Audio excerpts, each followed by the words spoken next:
আমি ডক্টর বৈশালী রয়। আজকের এই ভিডিওতে বেকিং সোডা নিয়ে কিছু কথা বলবো। বেকিং সোডা আজকাল দেখি আমরা অনেক সময় অনেক রান্নাতে ইউজ হয়। এটা অনেক দিন ধরেই আমরা রান্নায় ইউজ করি, কিন্তু এটা খুব বেশি পরিমাণে যদি কনজাম্পশন হয় বা রেগুলার কনজাম্পশন হয় তাহলে কিন্তু কিছু সমস্যা হতে পারে। হ্যাঁ, সমস্যাগুলো কি কি না, পেটে একটা ফাঁপা ভাব আসতে পারে, বমি হতে পারে, বমির ভাব হতে পারে, পেটে ব্যথা হতে পারে এবং তার সাথে সাথে পেটে প্রচুর পরিমাণে গ্যাস তৈরি হতে পারে এবং তার থেকে যা যা সমস্যা হওয়ার সেগুলো হতে পারে। এছাড়াও যদি অনেক দিন ধরে এটা কনজিউম করা হয় তাহলে বা অতিরিক্ত পরিমাণে কনজিউম করা হয় অ্যাট আ টাইম, হ্যাঁ, তখন কিন্তু এটা ইলেকট্রোলাইট ইমব্যালেন্স তৈরি করে শরীরের মধ্যে, যেহেতু এটাতে সোডিয়াম থাকে।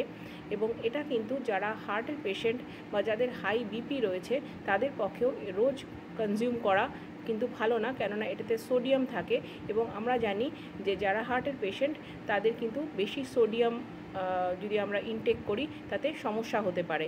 অতএব বেকিং সোডার ইউজেজ যদি রেগুলার না করা হয় তবেই ভালো। অল্প স্বল্প পরিমাণে বা প্রপার অ্যামাউন্টে যদি ওকেশনালি ইউজ করা হয় দ্যাট ইজ নট ব্যাড, কিন্তু রেগুলার ইউজেজ কিন্তু রেকমেন্ডেড নয়। Thank you.